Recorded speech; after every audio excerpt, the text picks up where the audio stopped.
What I'm going to show you today is a rehash of something that was invented by someone else, but I wanted to show the usefulness of it.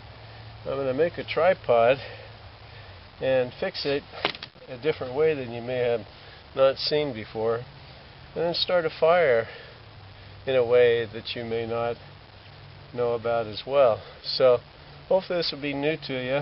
It's a day where I can come out and feel like I need a fire too. So I got 3 poles I'm going to try to work up here. Okay, I got 3 scraggly poles cut, and this is what I wanted to show you. Is this device here, and Really Big Monkey on YouTube, give him all the credit. He is the one that showed how to make different things for putting your pans over the fire. Anyway, this is a disc with 3 holes in it, 1 hole in the center, and then 3 notches.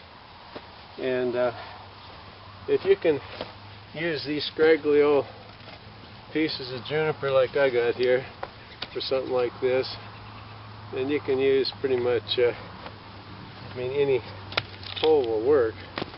These are particularly obnoxiously crooked and out of whack, but just to show you that it still works fine. What I want to do is make a tripod, and I want it to be secure. It's already twisted here. What you do is you put them in, and then you give it a twist, the disc, and like I said, straight poles have been a lot easier for me. There. And it's kind of leaning, but that's okay. And then the hole in the center is for your pot hook, and so I run it down, run it up I should say,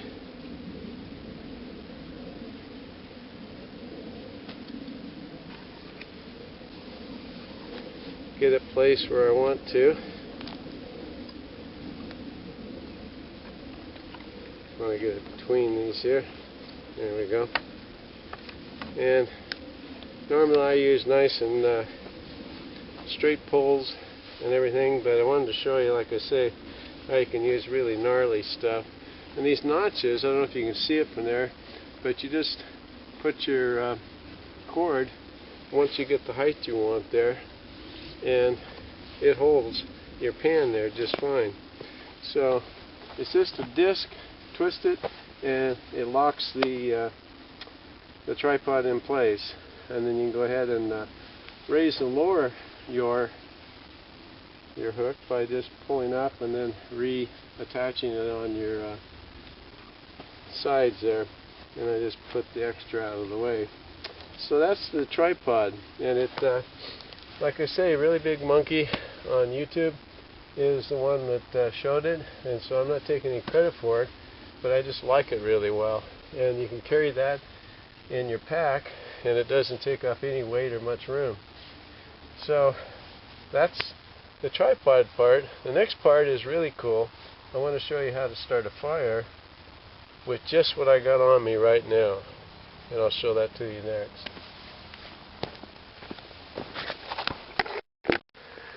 Okay, I wear this bracelet most all the time, and it's wasn't invented by me, so I'm not taking credit. Paracordist on online is the one that invented it. I made this myself. You can buy the fire steel from him and the striker plate. And what I did, I made a cobra weave bracelet and interwove some jute twine. And so this is a fire all in one thing on your wrist. The ferro rod, striker, and the fuel source. And the good part about this, you don't have to take your bracelet all apart. You only need to undo it and take out the cord, and I'll do that and then turn the camera back on. on, but I'll pull out the cord and the striker plate and show you how to use it to get a fire going. But this, like I say, Paracordist sells them. I don't sell them. I just use this one. And if you're out there all by yourself, whatever, you don't have any other fire making things, this will get it going. You need some tinder of some sort. I gathered some grass here and some tops of rabbit brush, but this will get it going. Okay, I've taken the bracelet apart, or not apart, but took off what I needed. The paracord, the jute twine.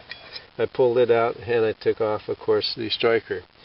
I'm going to just hold this and use the edge and strike this once I get the jute twine ruffled up to make a nest. So that's the next step. Okay, I'm ready to start. Got my little nest made. You don't need very much.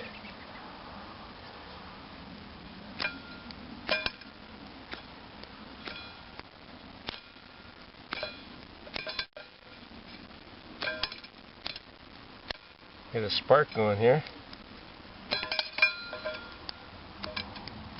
Yeah, I'll do it without the thing in the way.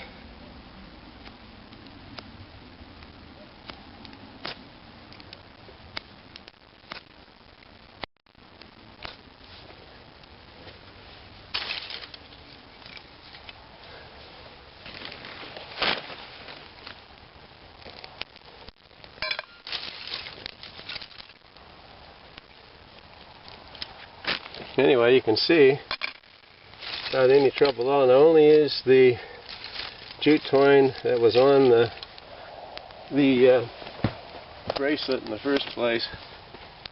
I didn't grab any more or anything of that sort. Just what was through the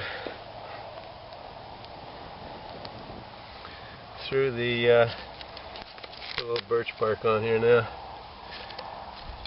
It's just on the bracelet itself. That's all you need, like I showed you there, to get it going.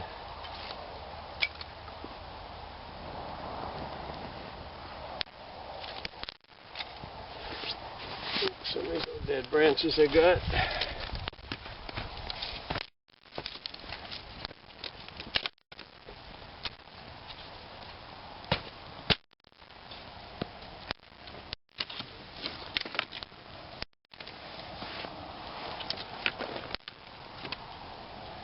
Yeah, that's enough, I think, for now.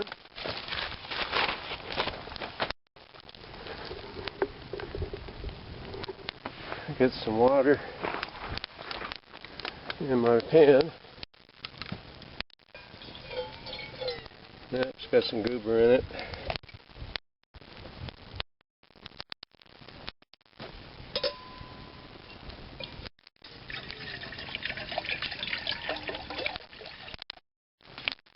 A cup of coffee or something to show you how it works.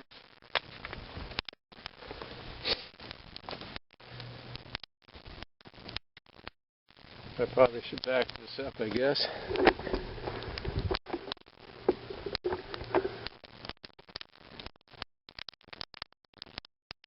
There we go.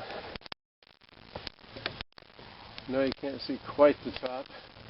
I'm going to lower the pan down.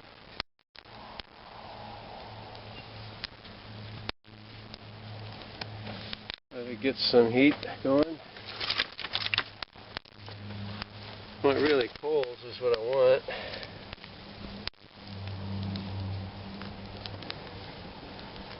But the purpose of showing you here, this will work. So two things. I need tripod, and you can see the disc barely probably on the top there holding it. And lowering and raising it according to the fire. I'll let that heat up and get back to you. Just want to re-emphasize though, I just use this bracelet, and all you have to do, see it still is a bracelet. I sometimes take a while to hook this end in here. Still a bracelet, but now I need to feed in some new jute twine, and you just have 2 strands going through, and you put your striker plate back on the top. I have a hard woodsman engraved on here, but just a regular cobra bracelet with a toggle for the fire steel. And like I say, you can buy them from Kevin. I'm not trying to sell them or anything like that from him, but and I'm not going to sell any myself. But really makes a nice bracelet, and you got everything all in one. Your jute twine is all I have to resupply. I still got my striker and my fire steel and my striker here, and I just weave some more jute twine through there. And you can go to his site and he shows you how to do it, to reweave it, Paracordist.com. But I think it's a real handy thing. As you saw, I got this fire started without any trouble at all. And of course you need some extra tinder and fuel, but no biggie there. Usually out in the desert here, I can get gobs of tinder. Let me just show you. Like, I got a bunch from this tree right here, just snags there. There's some sage over there, a piece of wood over there, back over this way. There's some dry branches that are off the ground. You get plenty of ones hanging down underneath the juniper as well. So no lack of fuel, and all I needed was a way to get the fire started, and it was right on me, and that is the very cool part of it all. And my water still hasn't started to get boiling yet, but it's bubbling in the bottom. But stay tuned. Okay, as you can see, my pot's a little bit too low right now, so I'm going to use my thing and raise it up a little bit so that it won't get too burned or anything. And I got a lot of extra paracord here. I just want to make sure, weave it around, but I raised it up because the flames got going more. But it's just about ready to boil. I know the picture here is a little lopsided. Let's see if I can get it straightened out here. But super device that Reallybigmonkey came up with, or he showed on his video, and then Paracordist with the bracelet. And got my cup ready, and it's almost boiling, and we'll get some coffee going here. But if I had to survive out here tonight, no problem. I might not be able to get much sleep if I didn't get a shelter, but I'd have a fire all night just because of this bracelet I wear. And it's really close to boiling, so I'll turn it off and then pour my cup, and then I'll turn it back on. Well, now as you see, I lowered it down some because the fire's going down, and works really well. You can really pull on it and it won't fall.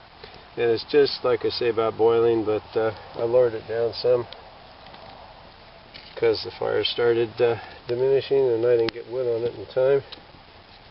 And then again I can raise it up. But I really like this setup, because all I needed to use with me is that little round disc, and it works great. Looks like it's boiling now, so I'll get it in the cup and get back to you. Okay, I got my coffee poured, and you notice I raised up the pot some. If you have more water in there and you want to just keep it hot, you just raise it up some, or if you're having a percolator or something like that especially. But got my coffee all going. It's a little bit too hot to drink yet, but I really like this invention that he came up with, and like I say, I'm not taking any credit, I just want to show it. And nice way to do a tripod. Of course you can do lashings like we're taught from IA Woodsman and Bushcraft USA community, and he shows how to lash do the tripod lashing, and that's fine too. And I've done both. But I just thought this is a cool invention. I wanted to show it, along with starting the fire with the bracelet. And if you want to go to see how everything's done, go to Paracordist.com for the bracelet, and Reallybigmonkey's YouTube channel to see the disc here in place. The disc is nothing fancy, and I'll show you a close-up of it up here, but you can see how it's holding everything together. You got the hole that goes down the center to raise and lower the paracord or wire or whatever you have, and these three notches here to hold the paracord in place. And then you got your three bigger holes for the ends of your three poles.